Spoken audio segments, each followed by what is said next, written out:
Road America kept things interesting with its long straights and many passing opportunities. But the drivers will have to alter their mindset a little bit with today's track. The Circuit de Barcelona Catalunya is notorious for its many sweeping turns and difficulty for overtakes.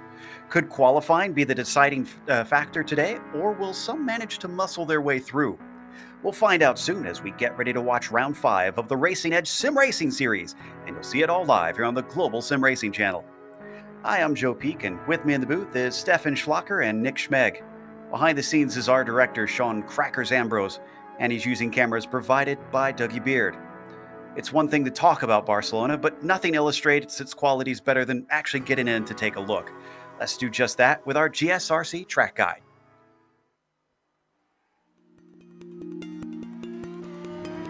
Welcome to Circuit de Barcelona. The home of the Spanish Grand Prix for nearly 30 years, it's easy to forget that this is a relatively recently built track in Europe.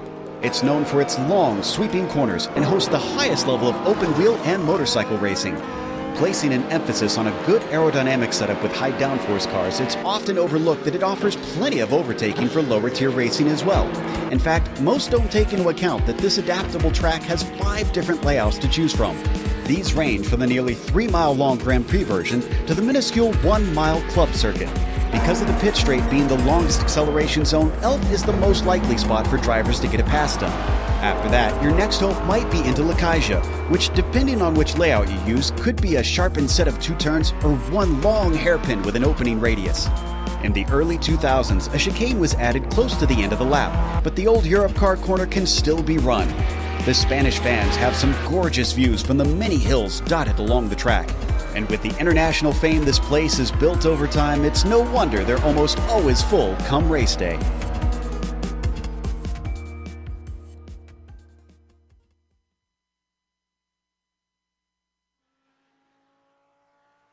You see a little bit more about this track, but Nick, why don't you get into the specifics? Because there's a certain layout that we're using that seems to be a little more popular.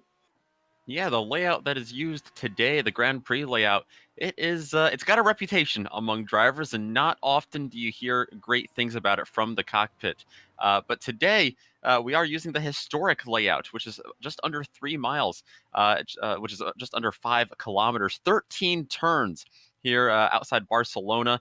So the big thing you're going to notice here is that the chicane late in the race, turns 14 and 15, they have been shrunk down into a straight line, and they've got a little extra straightaway as well on the backstretch here. It's I would assume that one of the big reasons that that's been done for the Racing Edge series here is to help with that multi-class traffic. We've seen it play in and all the time throughout the first 4 rounds of the season. Certainly going to see it again today.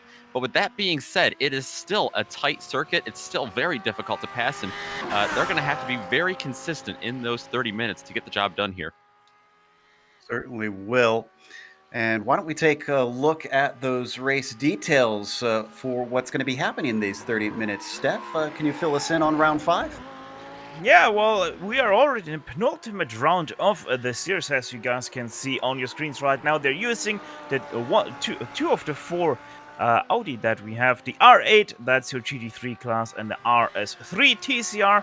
As the name says, that's your TCR class here today. 30 minutes of racing, as already Joe mentioned. There's cash prizes for the podium finishers of both classes.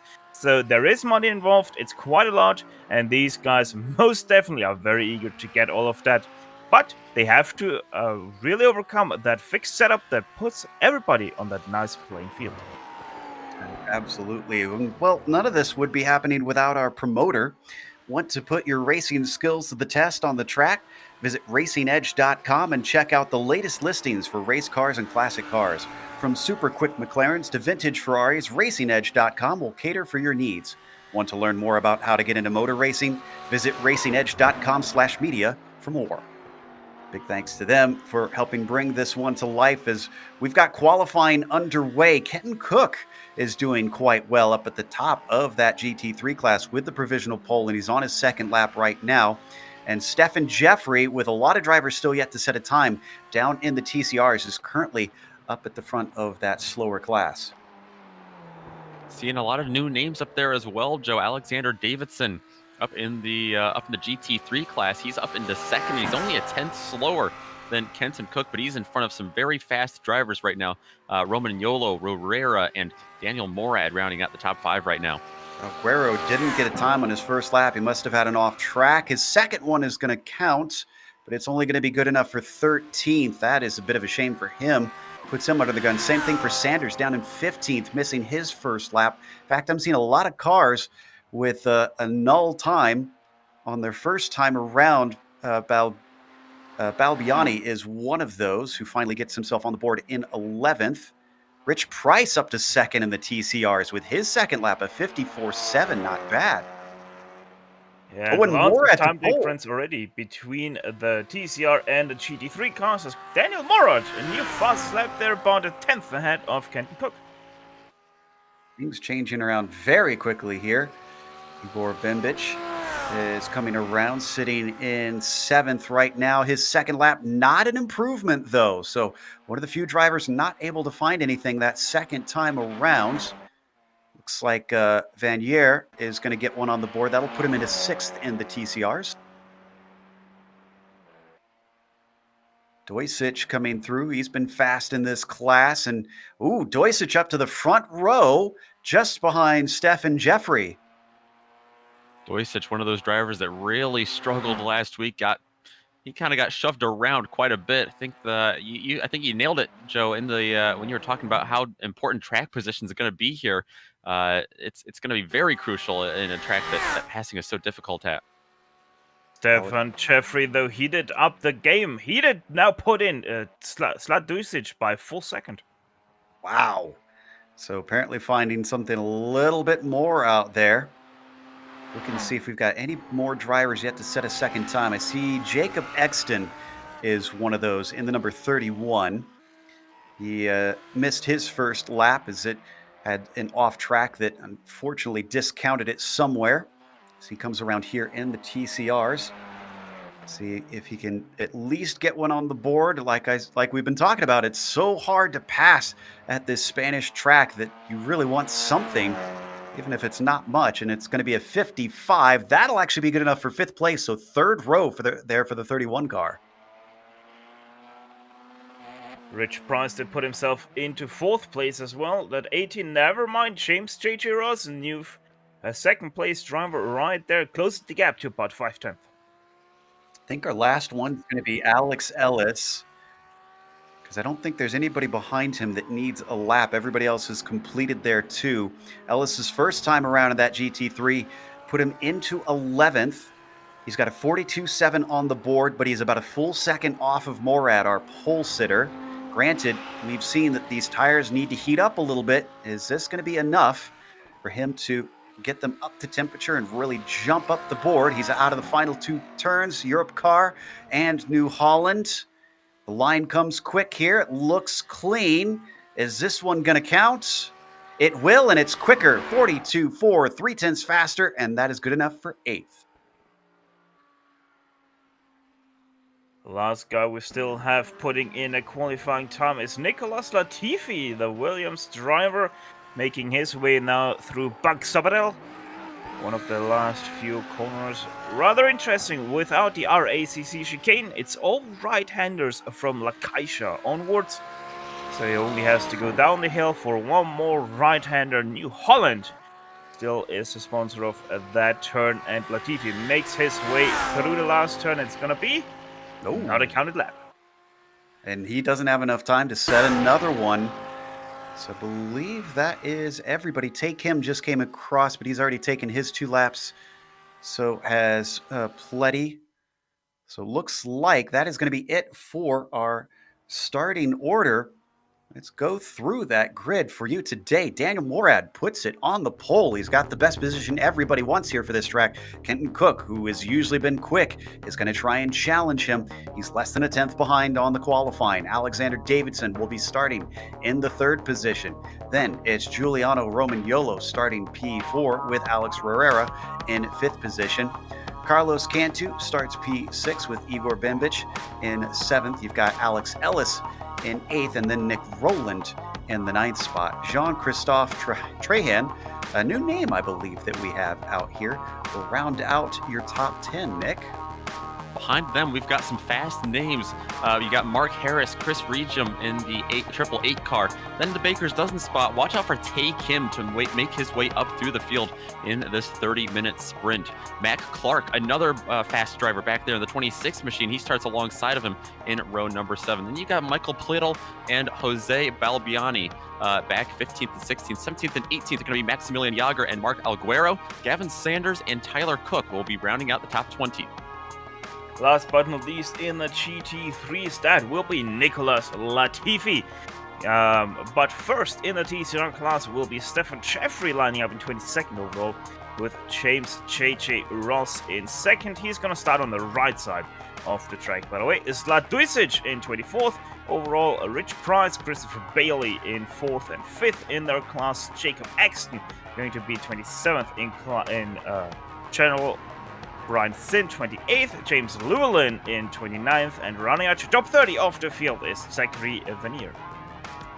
31st goes to Sam Fellows with Ryan Renard in 32nd. Charlie Robertson, put it in 33rd. Emerald Hopkins starts P34. Then you got Ramson Hito in 35th, and the rest of the drivers did not put a time in. David Schwartz, Alex Federico, and Rick Wall all not able to set one, unfortunately. So they're going to have a tough time of it today as we wait for the Porsche pace car to take off and lead our Audis down to the starting line.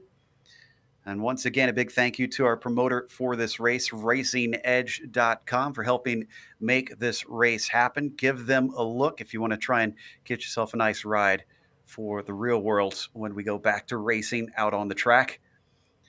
As the Porsche pace car now starts taking off. For those used to the modern layout, here's where you can see that difference, going past the sharper turn that they added for Formula One in the past decade or so, and that they'll go around the old layout with that wider turn. We already got a spinner on the cold tires, a few having to take evasive action. That was Igor Bembic, who found himself facing the wrong way, getting on the gas too hard.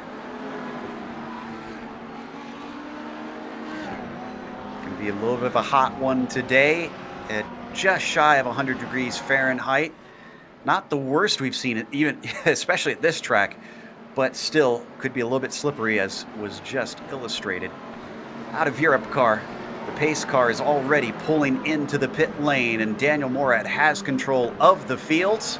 He's going to go early as the green flag waves here for round 5.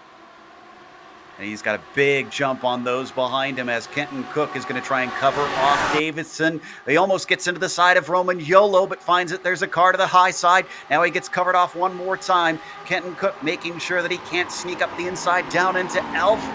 Let's see if everybody's able to get through this chicane cleanly. So far, so good for the drivers.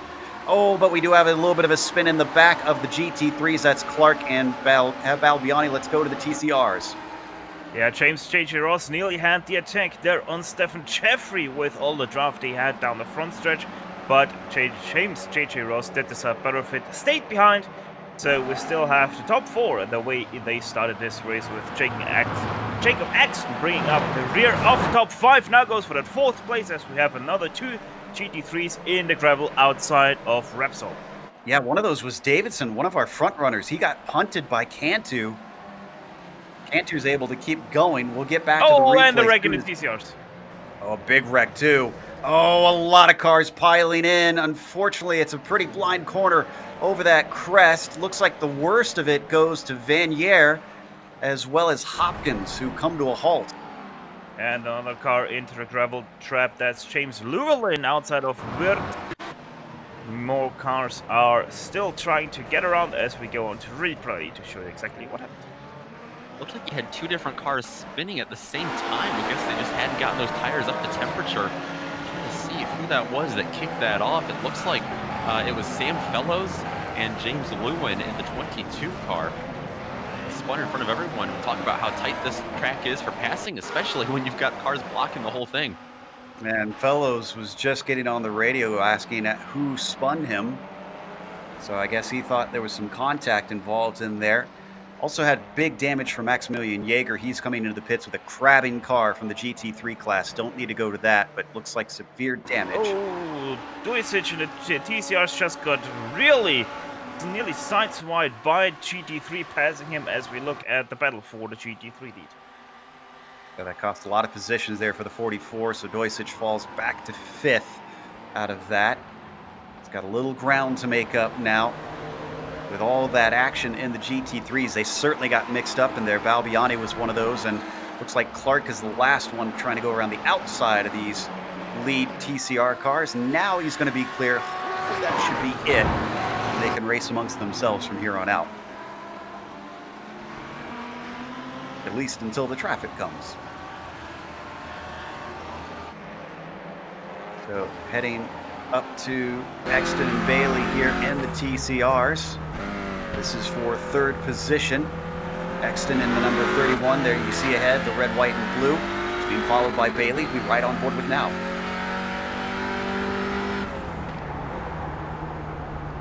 Ooh, and very sharp cut into the corner there for Exton. Is he going to get a cut course penalty there? Coming through Vert. Not backing off yet. If he did, this would be the place to do it. But I think he's all right. Looks good. I guess you can just get really greedy in that corner. I'm making note for later.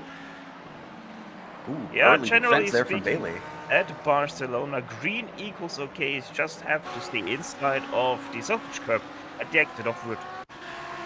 Got a replay on Tyler Cook. One thing we talk about a lot with these GT3 Audis, Nick, is these sustained corners and the lack of stability, and I think Cook has found that one out. Yeah, a lot of these corners here at Barcelona, especially with the historic layout, will catch you out. I mean, coming downhill, so much elevation change and weight shift there. Tyler Cook, yeah, loops it around there, but he's able to keep going. Just lost 1 spot. I believe just Nicholas Latifi there.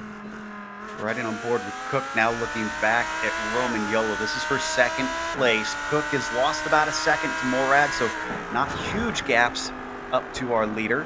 Alex Herrera is still in the fight. Big stuff in the TCRs. Jacob Axon just blew his engine going into 11th. Downshifting too quickly, I imagine. Just billowing smoke into the face of the car behind him. That's Price. It actually did cause a little bit of an incident between Duisic and himself there because of all of that oil on the track. As we're gonna go looking at an onboard from X, but we're actually in the wrong car. That's a R8. We're gonna be searching for an RS3 painted in a nice velvet line. So not sure. Oh, here we go. Now we've got it. There. So wonder if he's got himself hooked up with an H pattern shifter on his sim rig, and that's how maybe he moved this engine. But it's unusual to shift What I think is we saw at the very beginning of this replay that he went extremely hard over the exit curb, or rather the entry curb at New Holland. So I wonder if he damaged his radiator, and on the downshift, because all the heat getting generated, he just blew his engine. That's a good call. I wonder if that's what happened there. Meanwhile, at the top of these TCRs, Jeffrey and JJ Ross still trying to sort out the lead. Less than a second between them. They pulled away by an astonishing 4 seconds over Christopher Bailey. It is basically down to these two. There you see the gap on your screen between them after a mere 6 minutes. A little bit surprised that these TCRs haven't been able to line up and get a lot of draft trains going with the historic layout that we're using. You do get a lot more straightaway here, but these drivers, these cars just haven't been able to group up. You just see all the different the deviation in the pace that these guys have. And yeah, Jeffrey's, he's let go of the rest of the field, but everyone except James JJ Ross, who's stuck right with him. Watch these two still running nose to tail up at the front. Remember, they're going to have the traffic soon enough. Morad is still a ways away from them, but probably about 4 or 5 more laps at a time.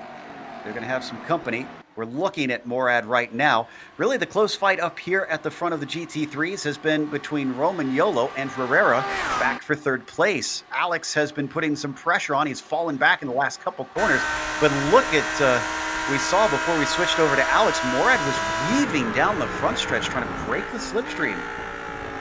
Yeah, he certainly feels threatened. That shows us, and he had a lead of over a second a couple of laps ago. It's down to 7/10. So Kenton Cook and Romagnolo have been able to reel him in just a little bit. They have been pushing the issue. You see them all riding in line. This is what we saw at other tracks this season, like Road America. All is calm in the GT3 class until they catch up to that TCR traffic, and then it all unfolds on them. It all breaks free, and Morad's going to have to be careful, and he's going to have to, it looks like he's trying to manage the gap and just get to that point in the race before he worries about it. Yeah, especially with the heat today, I wonder if tires will be a big talking point. I certainly have to imagine the TCRs will be one with those front wheels. In fact, we're checking back in on those leaders now. Steph, you've had some experience in this front wheel drive machine. I mean, what do you expect with these temperatures and the front wheels doing both the work out there? Well, it's most definitely going to be interesting. Obviously, you have the hot temperatures like you see on screen right now, 100 Fahrenheit. That is rather hot for a TCR class car. With all the front wheel drive, especially on a track like this. You have Renault, you have Kansas, then also Bank Sabadell up to New Holland. That's all right-hand turn. They're really gonna stress out the left-hand turns, even right here, Repsol, another right-hander. All extremely important to get that speed out of this track. And we are gonna see people really struggling with their front tires, even in just this 30-minute race. So maybe we see some people like maybe Stephen Jeffrey right now to save his tires ever so slightly while James Ross has to push. Obviously, that's just a little bit of a thought experiment. We don't really know what is going on with these guys, so we have to keep watching and find out in the later stages of this race who was able to save their tires while still going fast. Meanwhile, we take a look at our GT3 leaders, Morad, Cook, and Romagnolo here, all dealing with the lap traffic of Exton. That big sweeper, that right-hand turn, so difficult to get around with traffic. I mean, I know they've got 2 lanes, but you can just see how much Kenton Cook's been able to reel in Daniel Morad with that traffic. He had to get on the brakes going up the hill. That hurt him big time. And Cook was struggling to get around as well, and it's bunched all of those drivers up. Oh, we've had a wreck in the TCRs, it sounds like. I think Zinn involved in this one, it looks like. Steph, are you on this? Yeah. Zinn, and it was also with a Robertson, Chris Robertson. They two both collided with each other through La Caixa. Zinn is trying to give back that position after spinning Robertson out. Robertson and the 27, you're going to see him go around. Late dive down into the corner, disappearing certainly doesn't help things. Got to get that connection issue worked out, and then a second hit completes the spin. Robertson currently down in 13th after that. I wonder if the spotter of Zinn actually said that he was cleared, because Robertson was gone for rather a long time, and that might have already triggered his spotter to say clear on the right. If we could step back up to the GT3 lead, you talked about being held up in traffic here, Nick, and Morad now has Cook less than half a second behind him. This is the closest we've seen it for a while in this race. Yeah, it has certainly helped Cook. All that traffic has helped him reel it in, but they've got a couple of TCRs ahead of them. I'm wondering where they're going to catch them on this lap, because they're battling Ryan Renard and Charlie Robertson going at it as well for positions. So they've got to be careful. I don't think they're going to catch him in a great spot here. Kenton Cook's got to be careful to make this an opportunity and not throw it away. Charlie was the one we just saw getting spun out a little bit before. Yeah. So he could be dealing with a damaged car as he catches up to Renard. Here comes Morad. He's going to be able to get to the inside as a big check up there for Cook. We'll see how they get through the Caixa this time. It didn't work out well for the TCRs last time. Looks like they're all going to be able to get around them before they reach that left-hand turn. But you can see just how much Kenton Cook's been able to close that gap to Daniel Morad. It's just a bumper in between them. Unfortunately, Cook can only complain that Charlie bit me, but it didn't hurt him too bad because Morad's still right in front of him. David Schwartz now the next one, chasing Hito. This is another battle for position. They're going to have to get 2 for 1. The top 2 get it, and they're all going to squeeze by to the inside as they're given space by those TCR cars. So the top 4 pass that pack and down the front stretch, letting the engine stretch its legs out. But Cook got pinched in New Holland a little bit. He wasn't able to get the big runoff. I don't think that matters, though, because Morad's not going to weave like we've seen him. That's going to allow Cook to close that gap, and Morad had to go defensive. We got Pillar turn number 1, almost a little bit of contact between the two. Romagnolo tries to take advantage, but around Renault. Oh, and now he gets into the back of Romagnolo with a little bit of a checkup through that long right-hander. So they all stay in position. Weaving to the inside once more. Morad trying to cover him off. He seems a little slow here right now. Cook can't quite make it work the long way around. That puts him under threat from Romagnolo once more. Romagnolo getting just a little tag to the back of that GT3 Audi.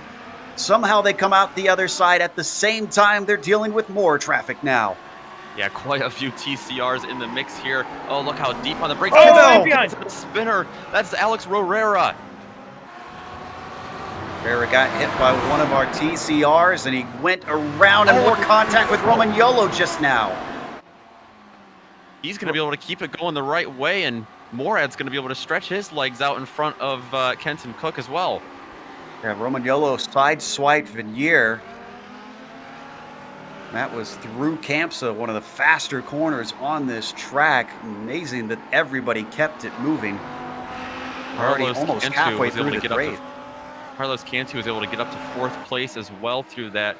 He just got past some traffic. We'll have to see if he's able to march to the front later on. Boy, this has just been frantic now that they are catching this other class. Oh, and I think we've had a big accident with Tae Kim. Saw a number of cars swapping positions here, and he's coming back on track. Oh, he gets into the back of Jean-Christophe here in the number 12. He had to back up for the TCR. That was Brian Zinn that Trahan had to back out from, and just nowhere to go for either of them. And that's why I just saw a bunch of positions changing on timing and scoring, and that's why 3 cars being held up. It wasn't too horribly bad in terms of damage, but everybody really having to be heads up in this race. As for second in GT3 as well, Romagnolo using traffic as a pick, able to slip underneath Kenton Cook. Wow. So Romagnolo has got the bit between his teeth, getting aggressive now, and he's going to get a little bit more cash from that move if he can hold on to it. I have to remind our audience, if you're just joining us, that top 3 positions in each class win some money here. Morad's catching up to 1st place in the TCRs as well. Yes, we are going to see the battle for the P01s. Daniel Morad catching up to the 2 guys that are still leading the TCR class. JJ Ross and Stephen Jeffrey still right behind each other. There we were quickly able to see both Morad and Jeffrey on one screen. By the way, we're already nearly 15 minutes into this race. With them just catching the leaders, that's actually good news for our TCR leaders, because it'll be highly unlikely that they'll be caught again, or it'll be very, very close. As Morad streams on by, Romagnolo gives chase, but he's going to get caught between the 2 leaders in the TCR class, and this will be a small holdup. It stretches out to over a second now between himself and Daniel. Yep, going up through Elf, not where Romagnolo wants to get caught out there. Certainly spread things apart. You can see the flashing lights in the background. That is Rorera still trying to recover and get that spot back from Cantu, who he's chased down. It's only 0.8 of a second between himself and that number 13. So this could be doable. In fact, just ahead of them because of Kenton Cook's problems. He actually might fall back into this fight, make it a 3-way for 4th place, for 3rd place actually. Yeah, that's that last that paying position up there on the podium. Carlos Cantu started back in row number 3, back in 6th place. He's able to come up all the way and at least take a look at the podium here. He's got about 13 minutes without too much traffic to try to get it done. You can see he's already closing in. but he went a little bit wide through the Caixa, and that's going to allow Herrera to sneak back in this fight as well. Speaking of drivers moving forward, real quick, Steph, because I know you were watching this, Nicholas Latifi, despite his lack of qualifying, he's actually already up to 10th. Yeah, most definitely, and he's only 3 seconds back on the next battle pack that is for 8th place. Also, a thing I wanted to say is Alex Ellis, speaking about going wide, he was going super wide through La Caixa, nearly let Nico Roland past him, as those two are fighting it off for 6th place in the GT3 class. Let's go back to Herrera once again, because this is tightening up a lot here down through Elf and into Renault. I think Cook got held up a little bit by the traffic. That was Llewellyn, who unfortunately was in the way, going wide, using as much of the track as possible. Cantu trying to carry his speed. Can't try and send it in down into Repsol. He'll stay in line, but look at this. 3 cars all looking for the last little bits of cash from the podium-paying positions. Of all these GT3 leaders that have struggled in traffic, no one has struggled as much today than Kenton Cook. He has just he's just faced so much adversity, and he's fallen back, just so much bad luck in terms of timing and in track position. He still has Romagnolo in his sight, but right now he's got to watch out for Cantu, who goes off track behind him. He's going to lose that spot out to Herrera for 4th place, and then Cantu comes back up on the curb to try to chase that 95 down. He's got a good slipstream out of Campsa. Is this going to be able to do something for him? He's going to try and send it in and take it back. Could be an over-under here for Alex. But no, what a move to get that one back. Cantu, after his own mistake, takes it right into his own hands and puts himself into 4th. A great recovery indeed, but we saw him chase down Cook before. Now he's got to do it all over again. That's opened back up to over a 1.1 second gap. Cook's loving those two battling for sure. We can focus forward finally. But we're down to 11 minutes to go. Time goes quick here in only a 30-minute race. Let's give a little bit of a look back to our leaders. Unfortunately for Ross, well, he doesn't seem to have the pace here at the end. You called it, Steph, that Jeffrey may be holding back a little bit because he's pulled a gap. Yeah, most definitely. Also, a little bit of traffic played into that role. Not too much, but you can most definitely see that James went all out all the time. And Jeffrey was able to save his tires ever so slightly, which is opening that gap now. Last lap, it was about 5/10 already. The speed difference of Jeffrey over JJ Ross. Haven't seen much change in the way of our temperature as the race has gone on. It's still just about at 100 degrees Fahrenheit. So at least that has been staying consistent for our competitors. Unfortunately, that battle for 3rd really broke up with that action. And that gap you can see on your screen. Cook almost a second ahead of Cantu, who's still about half a second ahead. Oh, we've had an incident with Tay Kim, and I think one of our TCRs looks like Llewellyn. Kim running in the number 1 machine here. That was actually 2 different incidents. Just Ty Kim was a little bit too aggressive on the brakes into weird, and that's why he's gonna spin out. And Llewellyn had just got forced off the track by a GT3 right ahead of Kim. There we can see it. 2 different incidents. But the thing is, this actually broke up the battle pack for that 12th place in class between Mark Aguero and Mark D. Harris. But those two have found the back of Chris Reacham for that 11th place.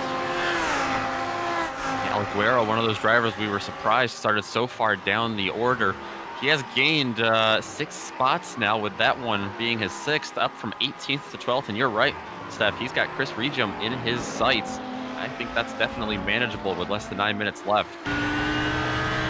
Watch from his perspective. They come through Renault. Just behind them, Harris kind of stalking things, seeing if there's any sort of mistake that will allow him to put his nose in their business. They come down to Repsol. It's more technical, slower here as they now enter the infield portion of this Spanish track. And Regium, who runs in 11th, finds himself under more and more threat. Oh, maybe not, because a slide from Aguero is going to deny all the ground that he just gained.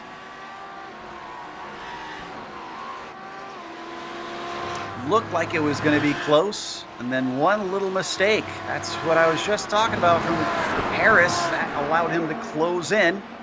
9/10 now between himself and the number 36, rather. Yeah, one little mistake will do it. So it looks like we've got a little bit of a battle over in the TCRs, back for 7th place. Yeah, that one is between Alex Fedorko and Zachary Vanier. They just have found each other. Let's see what is going to happen. Maybe already through Seat. No, Fedorko thinks better of it as Carlos Gunto has put in a new front snap. Yeah, let's stay with this battle, but I noticed that as well. That Cantu is clearly on good pace, very close behind as we ride on the nose of Fedorko. Falls back a little bit down through Vert, but a very wide exit for Vanier. Looks like he capitalized well, carrying that speed. That's going to give him a buffer. Is this enough of a buffer, though? Fedorko tries to fight back, also going a little wide, coming out of Kamsa. No, it's just not going to do anything for him. Wait for that T1 setup. Maybe even already through Bank Sabadell. It's a good setup through La Caixa, but it's not going to be able to really yield anything for Alex Fedorko. I've already seen some TCR passes being done through Europcar, or rather being set up through Europcar. So let's have a look how that's going to play out. Fedorko a little bit slower through Europcar, but that maybe gives him a good setup for New Holland. Just has to stay close, and he is going to be there at the very end. I think that looks rather good right now. Let's see the speed difference between those two as the draft comes into play. Alex is staying with it. He's just keeping it in the tire tracks of the number 30. But you can see, even though he closes in, it's not a long enough straight. So he backs out of it. They've got Maximilian Jaeger behind them trying to put a lap on them. This is in the GT3 class. I think he's going to get a good opportunity around the outside of Renault, maybe?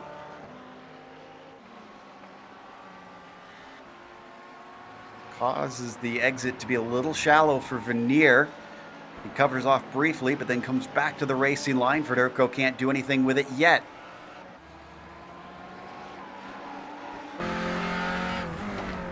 We might have a pass for the GT3 lead, Joe. We've got 3 wide. Daniel Morad, he's getting turned by, or he's going to almost get turned by a TCR car. Roman Yolo is right behind him. Traffic has bunched these cars up in a hurry. Wow, Robertson got an eyeful as well as they just snuck inside of him. That's slowing everybody up as Cook nearly sneaks by as well. Robertson is getting chopped off left and right, but look at this. Roman Yolo now on the back of Daniel Morad. Did he use up his rubber too early in this race? We wondered what kind of traffic these guys would catch late in this race, or if they would catch it again. They are catching the tail end of that TCR field. It's just enough. You see Morad flashing his lights. That's Ramson Hito, the next car. He's going to try to get around here through La Caixa. He's not going to be able to catch him there. This is going to give a great setup for Roman Yolo, I believe. Up the hill they go. Oh boy, it is tight. If he can get the launch off of New Holland, Cook almost getting turned by the TCR car. He manages to get through.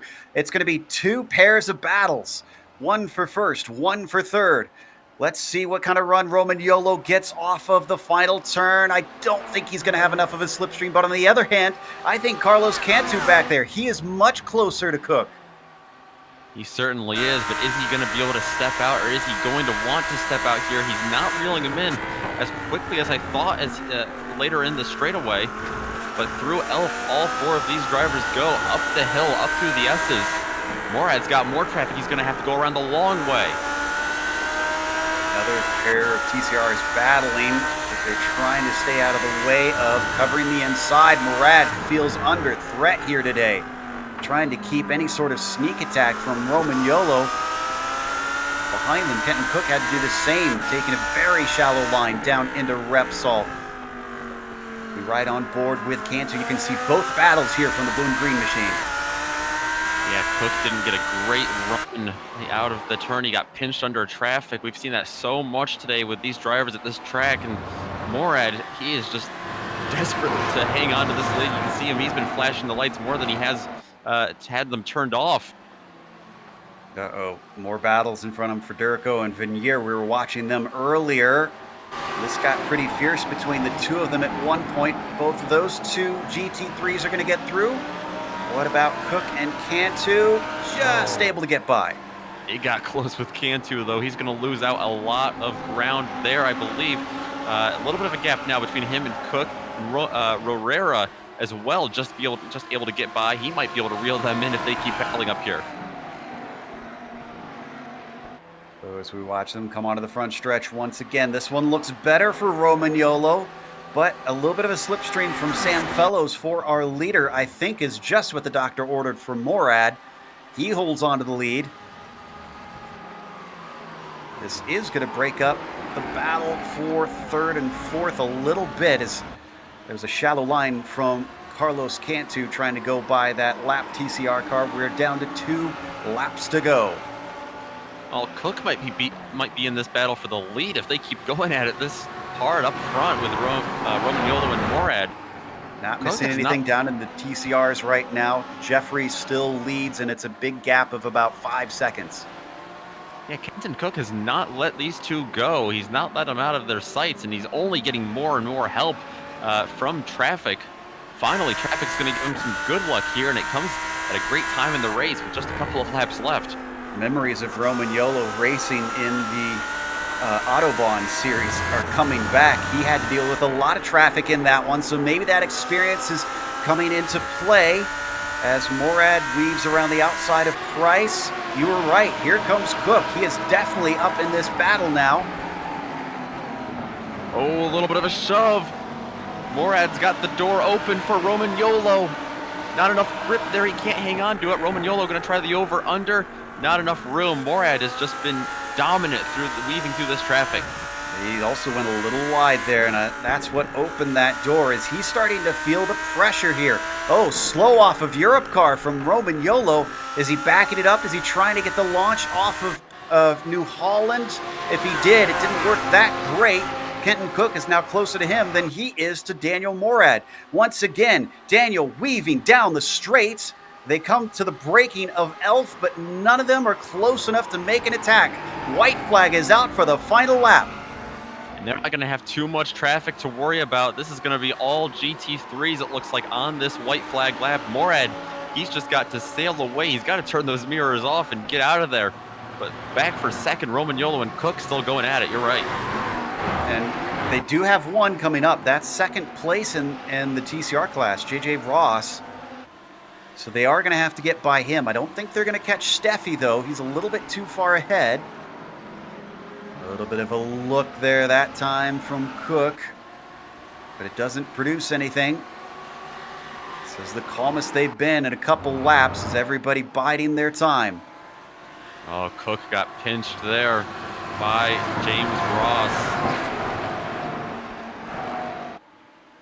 Romagnolo as well. I think you're right. I think he used up his tires just a little bit too early, used up his stuff to get up to this point in the race, and that's exactly what Morad wants to see. Morad still leading the way with now a handy gap of about 0.6 of a second, as long as he doesn't make a mistake. Stefan Jeffrey is right in front of him, so he's going to get a full lap to take essentially a victory lap, unless he gets past here. Or is he going to let himself be overtaken? Well, this is going to be tight. We have both winners together. Morad is going to win here in the GT3 class, as Stefan Jeffrey wins in the TCR right with one another across the line. Incredible stuff in that fight for the podium. Romagnolo second, Cook in third, JJ Ross in second in the TCRs, and just coming home in third, a very quiet Christopher Bailey holding off Price.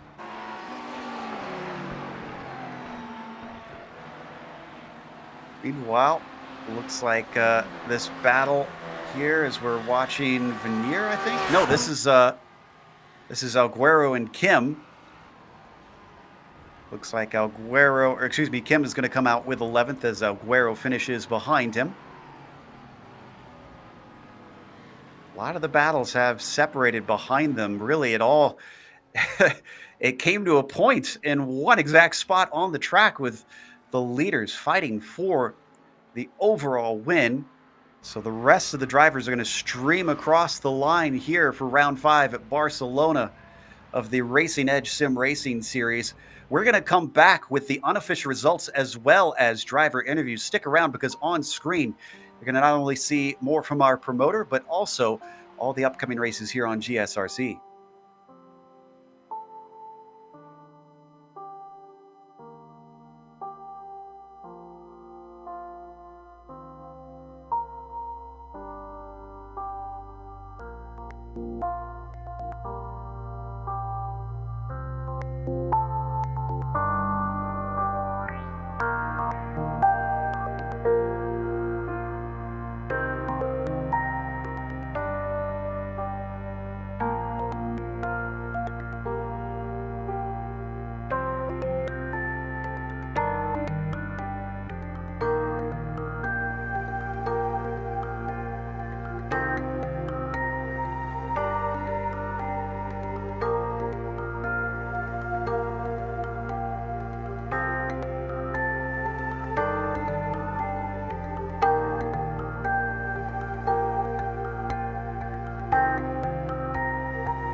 Welcome back to Barcelona, round 5 for the Racing Edge Sim Racing Series. Had some awesome racing out there, but Daniel Morad, who we thought would maybe scamper away with things, wound up being caught when the traffic came into play. Giuliano Romagnolo chased him down, and it was only half a second at the line.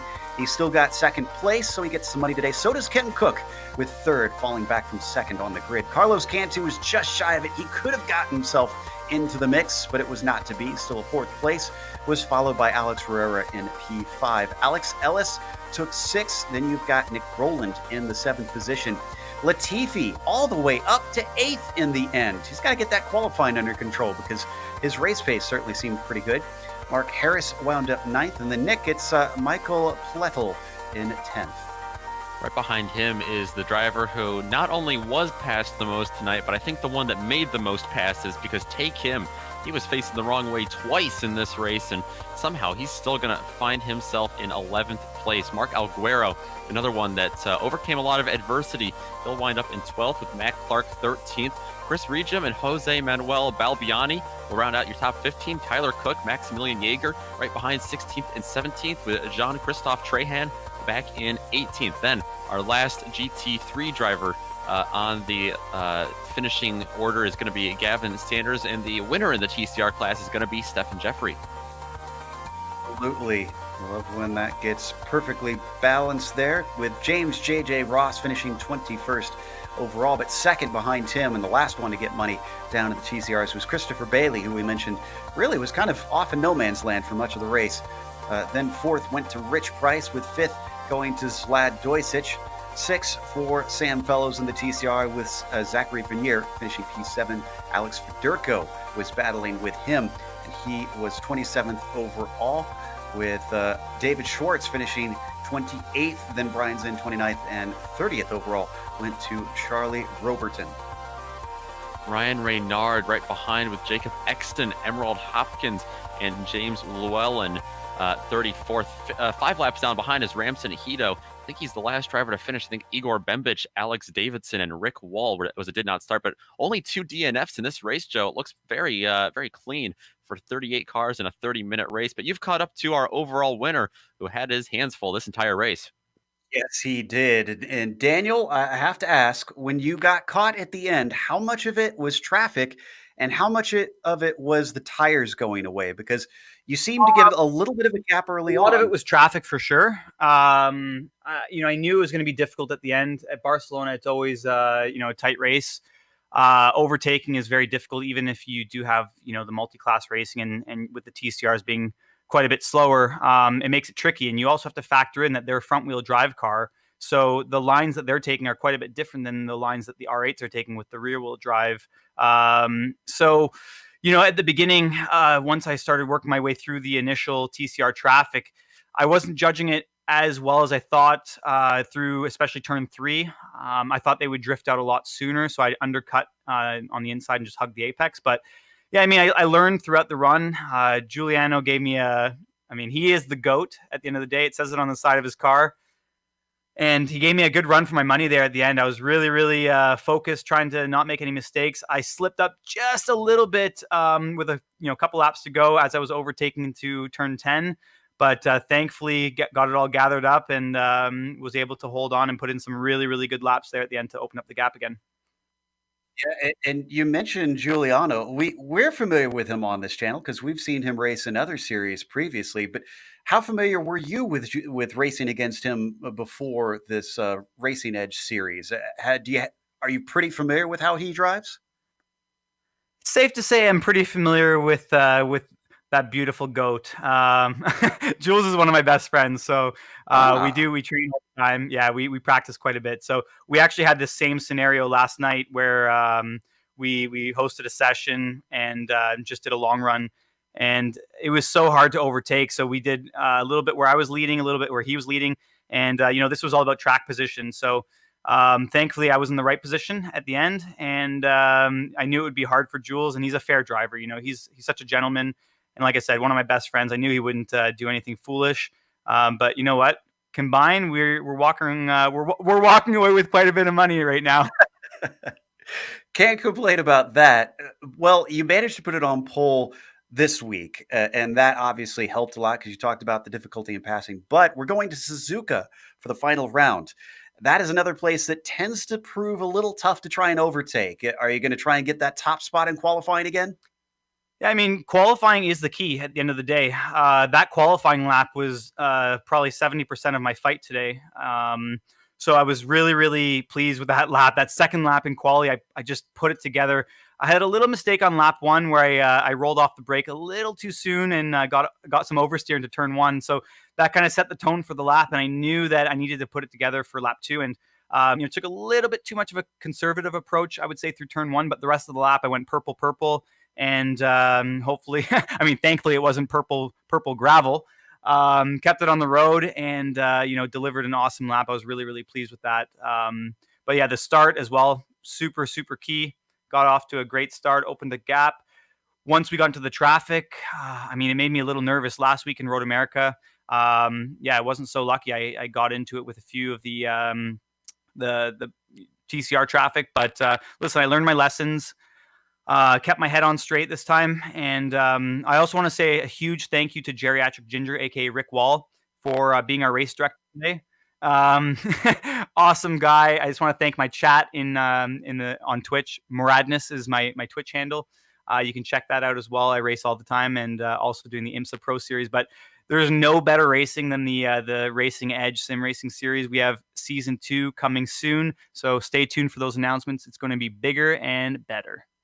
Can't wait for that. It's been a blast this season. That was Daniel Morad, our winner here today, while Nick has caught up with our winner in the TCR, Stefan Jeffrey. I have indeed caught up with Stefan Jeffrey, like you said, winner in that TCR class. Stefan, little bit of it was a bit less exciting for you, at least in that race. It seemed you pulled away from Ross, but you for the first good half of this race, it looked like you were nose to tail with him. You got a copy, Stefan?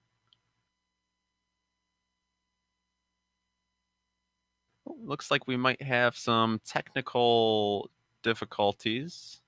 See if we can reel him in here.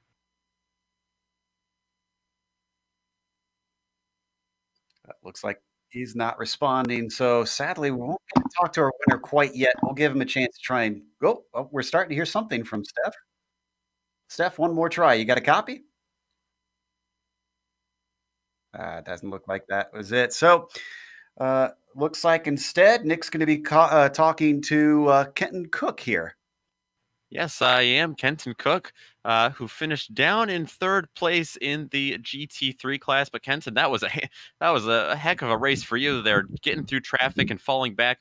Looks like traffic wasn't on your side for the first half of this race, and then towards the end, it looked like it was going in your favor. Yeah, it definitely helped me come back from that. They kind of punched a hole for me to get by them, and I slowed them up, so that was good. I had a slow down at the beginning there.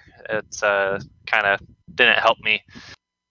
It kind of opened the gap to the two guys ahead of me, and the whole rest of the time I was trying to play catch up. And by the end, I finally got back to them, but I didn't have enough time to do anything. But yeah, it was good fun. That's kind of what matters here, even though, you know, obviously you want to win some money. But either way, I got third place, so I'm happy with that. That was good fun. Daniel had some good pace there for sure. It was cool. You know, Daniel has been working really hard to try to find more speed, and he found it. So, man, I need to try to do my homework now to try to keep up with him. But yeah, it was good fun. Well, certainly the traffic, like you said, helped you reel them back in, and you really only finished. I mean, 7/10 off of the winning spot here, which is great. But we were wondering, we noticed how tires and everything affected the TCR class. What about the GT3? You guys were really having to drive hard here in a lot of not very optimal places on track, it seemed, just to get around those slower TCRs. So at Barcelona, how was your car handling in the second half and towards the end of this race? Well, I mean, the rear tires fell off a bit for sure, but it wasn't undrivable. The car, you know, the baseline setup that you know, the series provided is, you know, good. So yeah, I mean, you just gotta drive it. Everyone else was on the same thing, but it wasn't terrible for us. I know the TCR cars can struggle a little bit since their front tires are doing everything. They're stopping, they're turning, they're going, and you know, when they're trying to do two things at the same time, it really hurts hurts the tire a lot more than our car. We have the rear tires doing the going and the front tires doing the steering, so we can balance the car a little bit better throughout the stint. Yeah, certainly does. Your race balanced at times and looked like it was a little bit off balance at others, but that's what you get with the roller coaster ride around here at Barcelona. Kenton, thanks for stopping by. Before we let you go, is there anyone you want to give a shout out to? I mean, thanks to my wife for letting me play on here and having that. She's like, you know, enjoying watching this as well. So I gotta throw a shout out to my wife for letting me practice. Awesome. I'm sure a lot of men are enviable of that position that you're in. But Kenton, like I said, thanks for stopping by. Hopefully we get to talk to you at Suzuka. Yep, will do. That's Kenton Cook finishing third place in the GT3 class. And Joe, you're going to try talking to Stefan Jeffrey once again, winner of the TCR. Absolutely. Stefan, do you have a copy? One sec, guys. I still can't hear you. Oh, it's, I guess, on his end. Well, we can hear Stefan, so we'll try and make sure that he gets his output set up here in just a moment and give him a second to make sure that that is working. But glad that we can hear his voice. It was a bit of a close fight at first, but then he pulled away. Stefan, can you hear us yet? Stefan.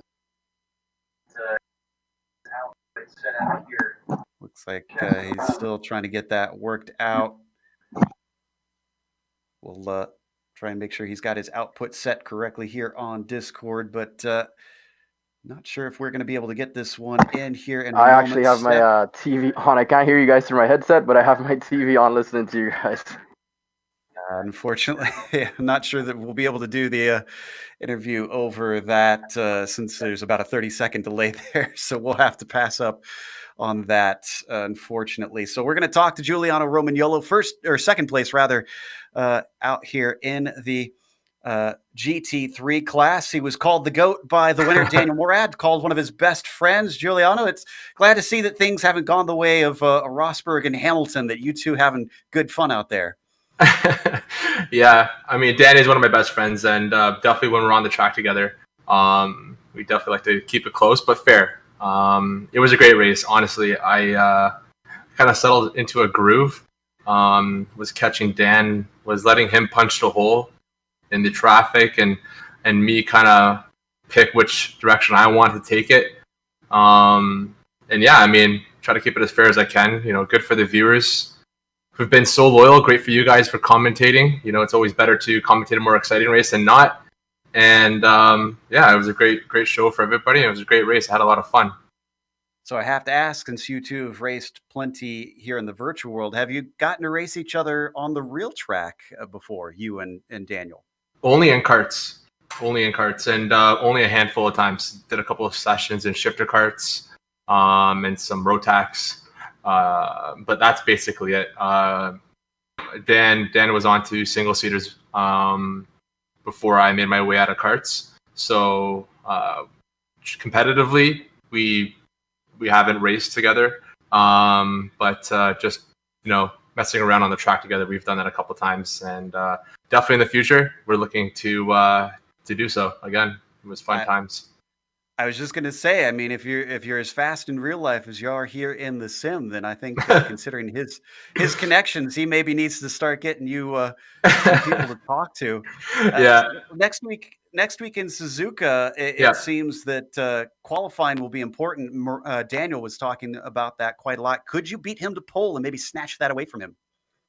I'll really have to do some quali sims. Definitely a really hard track. You know, it's such a long track, and there's a magnitude of different corners.